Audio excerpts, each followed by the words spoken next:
Hello and welcome to TOTWHU Gamers match preview of Spurs against West Ham United. Gonzo, may you do me the pleasure and kick it off with your thoughts on Spurs, please?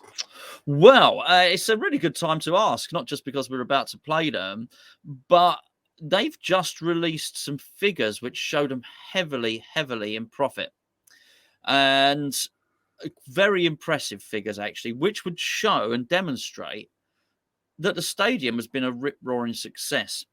And I was actually amazed because a lot of the building of that stadium was predicated upon getting some gridiron in there, some NFL football in there, which was scuppered really early by COVID. That's when COVID happened. That's the sort of thing you do not need to happen when you've planned such a massive construction and then all the infrastructure around it and all the events to go into it. So immediately the rug was pulled out. I understand they took a government loan. They shouldn't have done. We've covered that before. They did stuff they shouldn't have done. But that's not why they're in this position, by the way. It does look, despite that, it's been a really good business plan. And this is even without them getting a stadium sponsor yet, as I understand it. So that's not including any revenue from that. And for all the stick that Daniel Levy gets, and he might not be the best in the world at always appointing the right manager. He might be a little bit fractious. He's I'm not even going to call him Marmite. I think he's just unlikable, really, because Marmite would indicate that, you either love him or hate him. I think most people hate him. So I think but he's bloody successful at what he does. And I think he's taken that club. The timing's perfect. Just when you look at what's happening to Manchester City, at a point where you've got Newcastle now looking at Manchester City thinking, oh, there's no way we can do that. So that's going to curtail. Newcastle can't go and spend £1 billion now like Manchester City did. And a lot of these clubs are now looking at it. It's now going to be turnover and profit. And then this, when the report comes in and when the new, I think there's going to be new profits. I think you've got to make 5% profit within 3 years. After that, it's basically at some point you're only allowed to use 75% of your revenue or something like that. I don't know exactly the ins and outs of it, but taken into account, I think Tottenham are about as well placed as anyone else financially for the future. They look really solid. And for a takeover, there's a lot of rumours linking them to being took over at the minute. Obviously, Man United as well, Liverpool up for sale, and then they've got this reform of the European football kind of thing, which would bring more riches to those clubs in that echelon. So I think Spurs are in a ripe for somebody to come in with a lot of money, pay a lot of money, and we're talking, billions to buy Spurs at the moment. And you always need to justify it, don't you? You need to justify your asking price. And with David Sullivan and say, justify your price for West Ham, it becomes a little bit difficult because you've got to point at players as your assets and stuff. But Daniel Levy just points at his stadium and said, "There you go, mate. That's what you buy him. That is worth the price on its own," kind of thing. And I think it just justifies any asking price that they've got. Now, when you said that it's a good time to talk about Spurs, I thought, oh, he's obviously watched them on Tuesday night. No, you haven't. But I've actually seen quite a lot of them recently, Gonzo. And do you know something? They're boring. They're really boring. Conte's never been the most stylish football manager there is, but he's been successful. He's always justified what he's done by backing out with silverware, and he's not doing that at Spurs, so it becomes a little bit more difficult. And it's a case of, well, you've got to be a bit more entertaining in that regards, and he's got some top players at that club. But when I've watched them recently, and there's been quite a few games I've seen them play, and they beat Man City a couple of weeks ago, so it worked in that game. But away to Milan, and it's not the best Milan team you'll ever see, and they didn't play that badly. The football is just hard to watch. It must be difficult to enjoy as a Tottenham fan at the minute, especially when you see some of the players they've got on their team, and they've just got shackles on. You've got Richarlison sat on the bench, who's still not really had a fair crack at the whip. Son's just, to be fair, I think Son's been Conte. That's what I think he's been. Yes. I think he's moved further in fields. He's no longer one-on-one with the fullback. He's playing with his back to goal a bit more rather than just making those runs behind Harry Kane constantly. And it's just hard to watch. What do you make? You've talked about off the pitch. What do you make of Spurs on the pitch? Well, you've actually stolen my thunder, because I was, obviously where we're going to do this preview, I was actually going to say exactly that. I don't watch Spurs because they're boring. And don't get me wrong, I understand West Ham are also boring. But I I don't have to suffer Tottenham because I don't support them. So there's no reason to switch to telly on. I mean, Son is a great example there. That's some trick to turn him into what he's become. That's really something. We complain about Fornals, but my words, what he's done there. Fornals was never remotely anywhere near as good as Son. He was an amazing player and probably is. And you get the impression that somebody else comes in and takes the shackles off and he starts firing again. I've had a look at the league. They will be, the manager will be eyeing up the fourth spot that Newcastle are in at the moment. I'd imagine the Spurs fans are, but I doubt too many believe it. I bet the Spurs fans are looking at me, oh, we'd like that. It's nice to get that top spot, but it must be hard to really have belief that they're going to do it because it's difficult. And probably looking over their shoulder now and seeing Liverpool with Van Dijk's now coming back. And if anyone watched Liverpool the other night, I was sick watching Núñez play, I've got to say, as if he can stay injury free, he'll be one of the very best strikers in the Premier League. He's frightening, actually. So you look at Liverpool, if they get it right, they've got 2 games in hand. I think it'd be difficult for Tottenham. And I think then it comes down to, Gio, in terms of the playing style.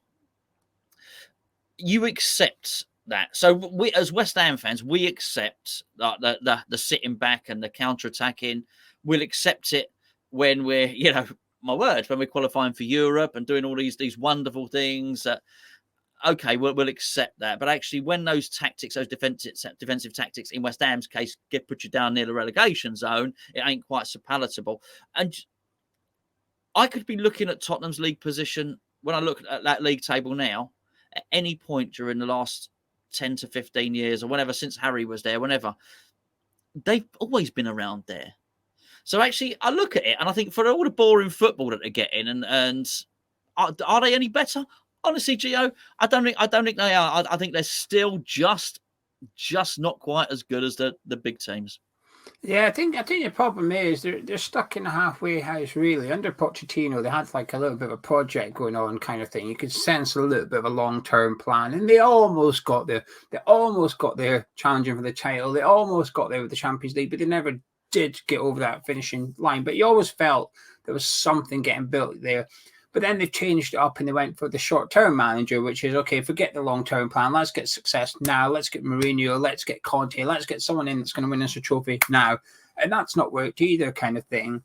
And it's a case of, I think they almost need to work out where they're going from here. Conte is incredibly likely to leave at the end of the season. I don't think that's a bad thing for Spurs, actually. It's a case of who can they get in, but I think they need to go back to someone more of the ilk of Pochettino, which is somebody that's going to plan for 5 years' time, actually, because we don't spend as much as those at the top of the table. Our team isn't quite as good as those at the top of the table, so something's got to give, and I think they need to start building a little bit slow. I think they've tried to almost fast-track their way to getting a trophy with the managers, and it's not worked out, but Conte's got them playing defensive football with a lot of pressure on the defence, and that's okay if your defence is good enough, but it's not. You're watching Tottenham defending for long periods of time with, when they had Lloris, he was dodgy at the best of times in the recent weeks with their pass backs and stuff, playing out of defence with the likes of Dyer and that. They weren't good enough at it. They weren't able to hold teams out for 75 minutes, and you just watch them and you just think, how have you got all this talent at that club and you're struggling to play well, really? And I watched them on Tuesday against AC Milan, and I thought Sarr had a really good game and Skip played quite well. But then I was like, how are they the best player? How are they your man and match players, if you like? Because they shouldn't be. It should be Kane, it should be Son, Kulusevski, it should be Richarlison, but it's not. It's actually the people in the middle of the pitch, and it's just not playing very good at the minute. And you say they should be looking over shoulders. I think they should be keeping an eye on flipping Brighton at this rate. There's plenty of teams looking like they're going to overtake Tottenham. I mean, you're looking above Spurs at Newcastle, thinking, well, I'm not sure they're going to catch Newcastle either. It could very quickly become a very, very poor season for Spurs if Conte isn't careful. Do you think they'll get top 4 football? No, they're too inconsistent with it. It's not working. It's the defensive strategy is not working. It needs to be tighter than that. It needs to be better than that. You need to be really, really ruthless. And dare I say it, on a video about Tottenham, more like George Graham's Arsenal. They were really good. Hence the song 1-0 to the Arsenal. That's, if you're going to do that, that's what you have to do. You have to win 1-0. And they don't do it often enough. I've seen them ship goals. I don't think they're that good at it, really. Well, you just alluded to it anyway. Players you admire? Well, again, I don't watch them for obvious reasons, but I can only... So going on West, how we've played against them, I really like that Romero. I say like him, I hate it. He seems to handle us really well. That Romero seems like a good player. That Bentancur, I know he's injured, but I think he's looks to be a decent player as well. He's mentioned two of them already. Kulusevski good, Son. But again, I'm basing it on us playing against them all previous seasons. And I will make no apologies for talking about Harry Kane, because he's just a magnificent player. And as I don't want to damn him with faint praise because he plays for Tottenham. I think he's been a brilliant player for England. I think he's a wonderful striker. I think he's so gifted. I think he's so good. I think he's an outright winner as well. And I know it's it's easy to laugh at because he's at a club who aren't winners, but I think he's got it in him. I think he's the drive. Does everything he can to win a game of football. And I'd actually quite for what he's done for England as well. Ideally not at Tottenham, because I don't particularly want to see Tottenham lifting a trophy, but I'd almost like to see him move and win a trophy elsewhere. I think he's been that good. And particularly if he ends up as the record goal scorer, it's sort of, it's a bit wrong, isn't it, if he ended up the record Premier League goal scorer and he'd never won a trophy. So, I think I'd enjoy watching him play a lot more if he wasn't at Tottenham. But it's just a magnificent player.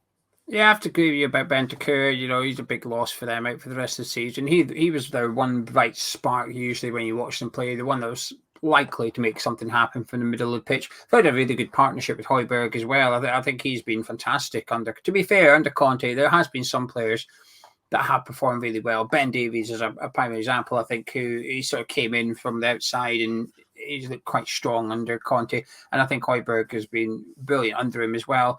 Kulusevski and Son have been incredibly disappointing. Richarlison, I don't know why he's not had more opportunity than he has had, because I think he's a top player as well. But now they've got Danjuma there as well, waiting for his chance. And I'm intrigued by this Porro. Somebody that they're likely to spend 40 million on in the summer, and I've never really seen him play, but I've still yet to see him really play, hopefully not against West Ham. But I can only echo what you said about Harry Kane, really. It's difficult. You can't talk about Tottenham and not talk about Harry Kane. He is just like a stunning player. And you say you shouldn't really like him that much. Hell, I shouldn't like him. He plays for England and Spurs. And Tottenham, sure. Yeah, it's hard not to admire him. I mean, the guy who racks up. We've just said how defensive the football is, how poor Tottenham are. Yeah, he's still racking up the goals every single week for them as well. But he's their best goal scorer and their most creative player as well. It's a difficult job that he's got, but he always does it fantastic. And I think that role that he does is, we've seen players do it before, play striker, drop deep and get involved in the build-up and stuff.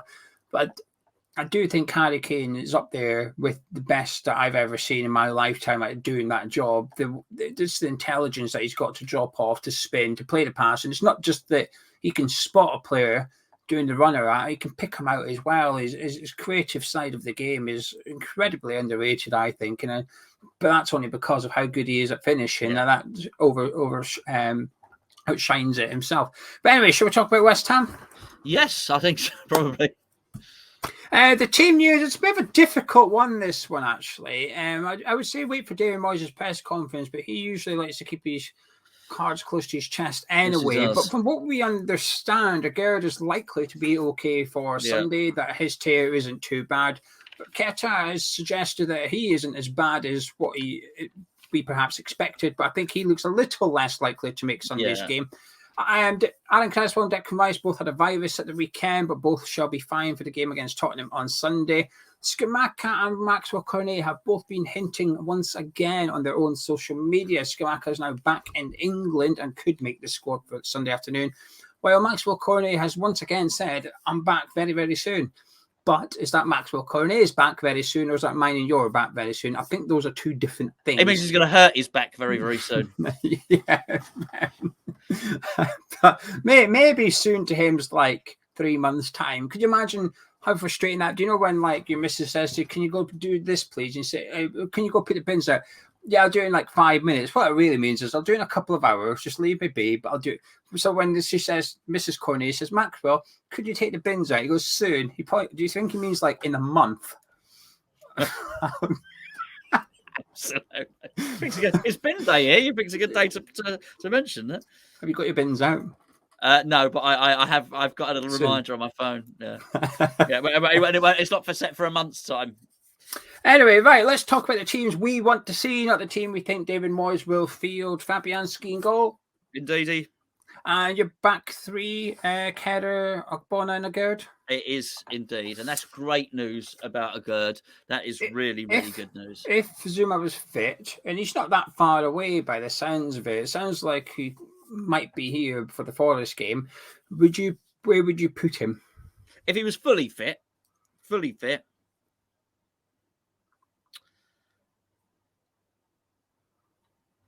I'll put him in a centre for this one. Yeah, Kerr, Zuma, Agerd. That would be your first choice back three. Sufal on the right, Emerson on the left, Declan Rice in the middle. Now, this is where it gets interesting. Who's playing next to Declan Rice for you?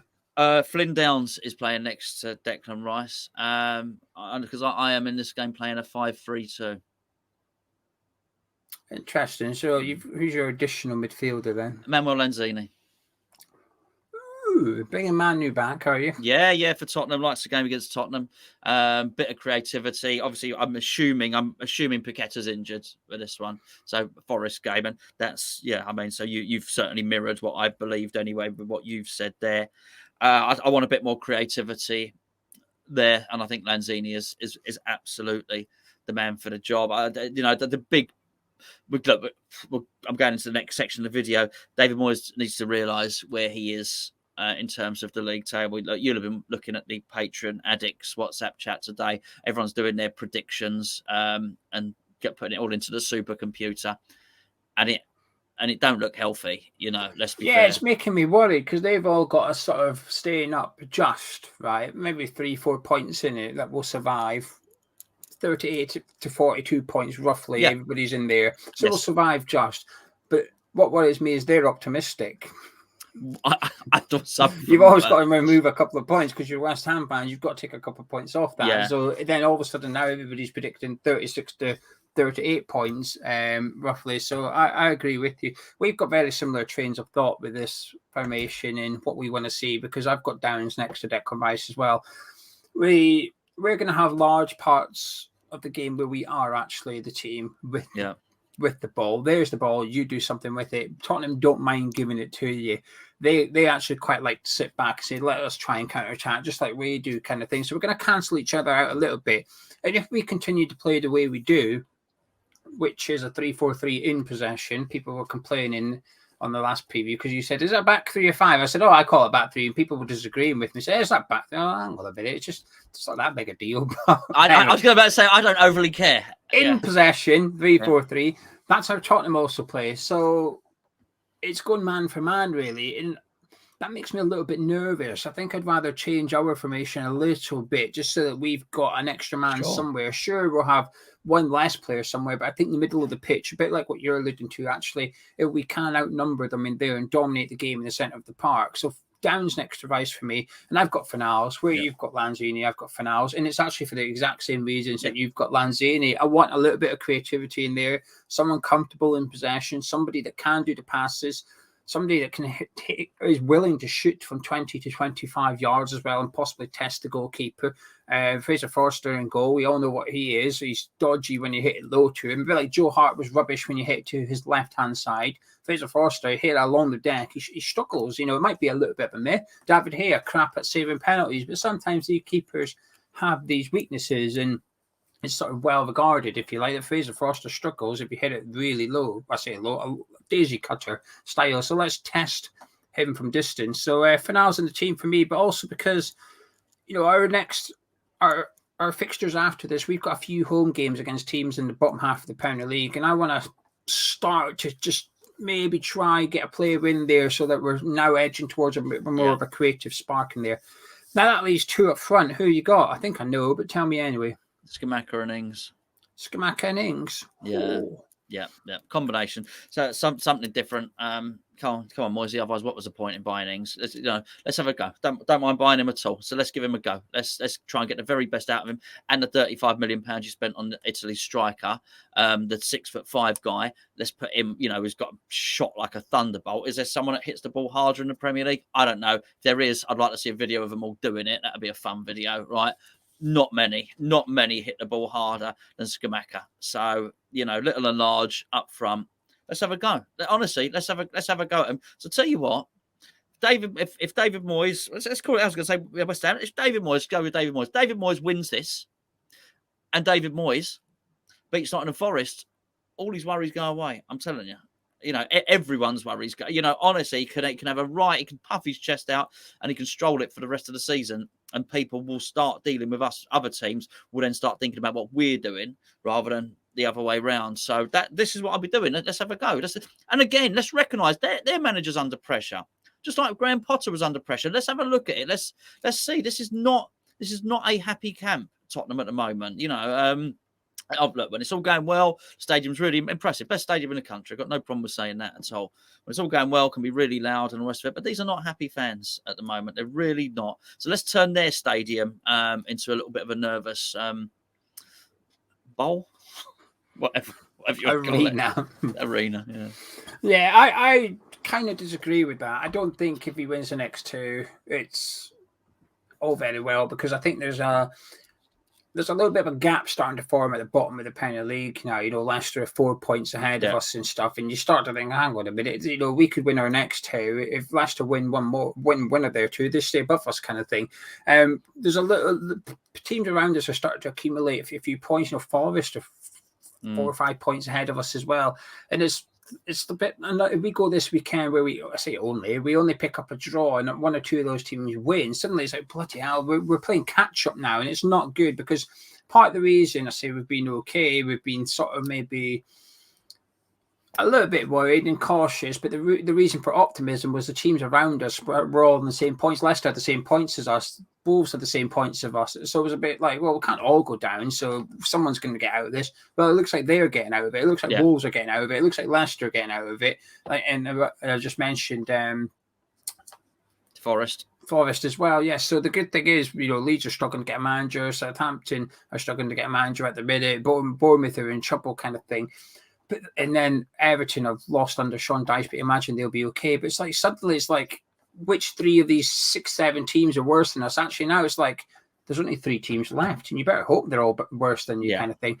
So I think there's a lot of pressure on West Ham going into this. I agree with you. There's a lot of pressure on Conte. It's not a happy place at the minute. Lost to Leicester, lost in the Champions League midweek, kind of thing. It's only halfway there. And like I said, they didn't play that badly. Milan didn't blow them away or anything, but there's an opportunity there for us to win. I agree with you, by the way. Ings and Scamacca, that's my front two, for the reasons being Ings needs a partner. Scamacca has looked isolated. So what we've seen in the West Ham shirt would suggest he needs players closer to him. So there you go. There's your solution. It's right there. It's staring you in the face. Sometimes you have to work these things out a little bit as to how to get the best out of certain players.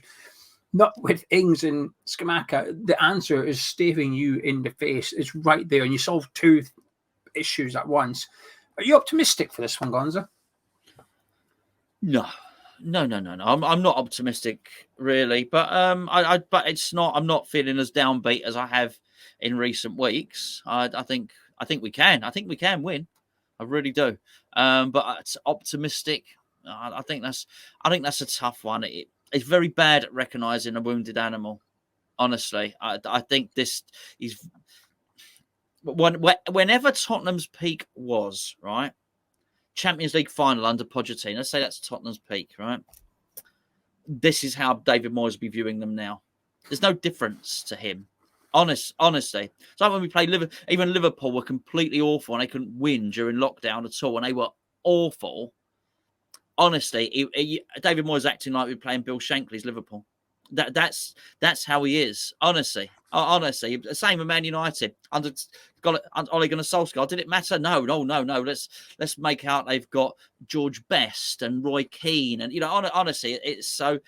that he'll be, honestly, he'll be expecting to face Jimmy Greaves or whatever he's expecting David Moyes. He does not go for the jugular, and that's why I do think they're there for the beating. Will David Moyes go for it? No, I don't. I think he'll think, oh, hold on, maybe a point. He's probably looking at goal difference again, thinking, oh, that's worth an extra point, and it is. But there's 3 points there that can be taken. I'm a little bit optimistic. The reason being is because I think Tottenham's tactics will almost force us to attack a little bit, because Tottenham can sit deep and can be quite defensive. It almost says to West Ham, well, you're going to have to come and have a go then, because we're going to sit back, and if you do that, well, that's a bit silly, isn't it? So here's the ball, come on, come at us. It was a bit like when we went 1-0 down against Newcastle very early on. Newcastle retreated and said, now we've got the lead, we're going to go back a little bit. And we were like, well, come on, then we'll come at you. And we played some really good stuff. So I think Tottenham's tactics might actually force our hand a little bit, whereas last week against Chelsea, they didn't really sit back. We had them on the ropes a few times, but that's because we actually went at them for a change. But I'm optimistic. I don't know why. I think it's just because I don't really fear Spurs. I'm not confident, though, for the reasons you've just given, which is I think Moyes will fear Tottenham, which would be frustrating because Leicester City just thumped them last week. We talk about the answer staring you in the face with Scamacca and Ings. Well, just go watch that about how Leicester did it, because Tottenham are still going to play the same way. They're not going to change anything. They will still play the same formation in the same way they played against Leicester last week, the same way they played against AC Milan. There's loads of evidence sat there for David Moyes to sit down, watch it, and come up with a plan and basically copy and paste what Leicester have done, but put our players into that team. I'm not... Well, give me your final thoughts, Gonzo, and your score prediction. I mean, this will be interesting because me and you are on good form at the minute with the old score prediction. Not the score lines per se, but we predicted a draw against Chelsea. We predicted a draw against Newcastle. Predicted a win against Everton. A draw against Leeds. The one we have got wrong is Wolves. That's the only one we've got wrong. But we're not post-World Cup. I think we're getting most of our predictions right here. So, yeah, okay. What are you feeling? Pressure, no pressure. I'm feeling pressure. Now you mentioned it. Feeling pressure to get the result right. A Gerd back is massive. I've been saying this about David Moyes for so long. I didn't feel that Souček was terrible, but so much of the play breaks down with him. And here's the problem with Thomas Souček, and I will say this now: he does not shift the ball out of his feet quickly enough. And if he has players like Højbjerg snapping around his feet in midfield at the point where if we have more possession, we're trying to attack, he has to move that ball on.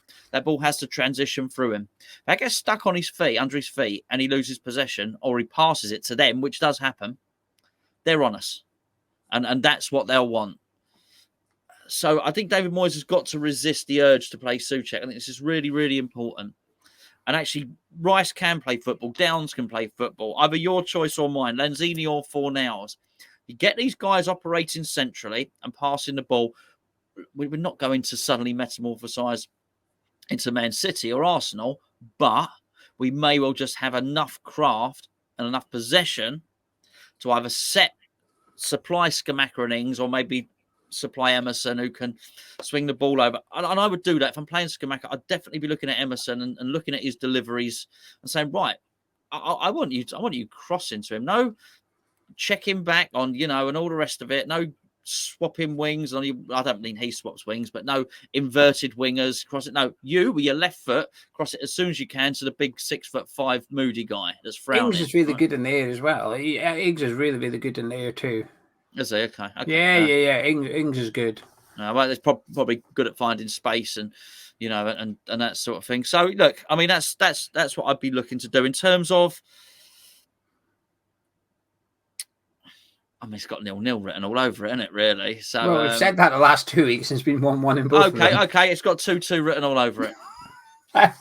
I think we can get something from this. My fear is this game. I think Souček would be fine, and something? I think he actually would be a physical battle in the middle of the pitch where we might nick something through a set piece. I can see that happening. I think it might actually suit Thomas Souček. Obviously, we've both excluded Jared Bowen and Saïd Benrahma. They've both been poor the last 2 games now. I think Benrahma's been poor since the World Cup, really. I think he's had a couple of okay games, but generally speaking, I think his form at the minute is not great. That's okay. It's going to happen. He's played well for the first half of the season. For him to go on a poor run at the minute, it's fine. But let's take him out of the team, put him on the bench, and Moyes has said he's a good impact sub. Well, let's use him as that if we have to on Sunday afternoon. Antonio's playing reasonably well too. Also not in our team. We'd have good options. If you go with your team on the bench on Sunday, we're going to have Antonio, Benrahma, Bowen, Fornals. That's really good players to have if you want to change the game in favor of going and getting something. But it's going to take a bit of ambition from the manager, and I'm a bit worried about that. I think he'll be okay. If you were to offer Moyes a point right now, I think he'd take it. And my worry is, Gonzo, we're running out of these opportunities. We're going to have to pick up surprise wins somewhere. I know I keep saying it, but I'll keep on saying it. We need to pick up 1 or 2 results that make other teams go, oh, wasn't expecting West Ham to. We have to. Otherwise, we're going to get relegated. And this is another game, and it's the 3rd one in a row now where actually you're playing a team at the right time. We played Chelsea at the right time. We didn't take advantage of it. Played Newcastle at the right time. We didn't take advantage of it. I think we're playing Spurs at the right time again. We have to take advantage of it, because if we pick up another draw, the form table will show West Ham 2023, 8 games, 1 defeat. That sounds really good. But what it doesn't tell you is we're still outside the bottom 3 because we've drawn our last 3 games in the Premier League. And it would put a humongous pressure on that Nottingham Forest game. If we can get 3 points on Sunday and 3 points against Forest, 8 points out of these 4 games is a terrific return. Top teams would be happy with that. So, but we could also come out the end of it with 4 points, not good enough, but yet we're unbeaten. So it depends how you want to look at it. We need. Do you know something? I think we need to win on Sunday. I do. I think we need to win. We're running out of games here, and there's teams, like I said, there's teams just starting to creep away from that bottom 3, and we need to drag them back into it. But I actually think it'd be another draw. I'm gonna say 1-1. I think Moyes would be happy with a draw, and it wouldn't be the worst result in the world. But would you be okay with a draw? No, I want to win. I'm getting sick. I'm getting absolutely sick of it. Actually, Declan Rice is getting sick of it too. He said he's sick of looking at the league table. He's always been bad at that. Moyes noticing what people's moods are. I've seen it. So I've done. Well, we both covered it numerous occasions. And he needs to look at. He needs to show some ambition. So I don't care what anyone says. He'll lose his job. He will lose. And not only will he lose his job, it's not just about getting safe. He will not. He's already at the point where it'd be very, very hard for him to retain his job next season, irrespective of what happens. If he wants to keep his job next season, he better really start pulling up some trees now. But I'll tell you now, if he loses this and he loses to Forest, it's regardless. And I understand there's that old suspicion that there's nobody better around and the rest of it. They'll be looking at it, and they'll possibly even be looking at Mark Noble, because they'll just want a reaction. They'll be looking at Mark Noble with his under-18s boots on and whatever, sitting in a private jet on the way back from Monaco, and they'll be looking at it and think, I wonder if maybe, just maybe, we can bring him in for the last third of the season and he will get a reaction and keep us up, because it will get desperate measures. David Moyes needs to appreciate the situation he's in, and for that reason he needs to try and attack this game and he needs to win it. And we'll leave it there. If you've enjoyed this preview, please do drop a like on it by clicking the thumbs up, subscribing to Hammers Chat. Myself and Gonzo will be live at 3:25 on Sunday. We'll catch you then.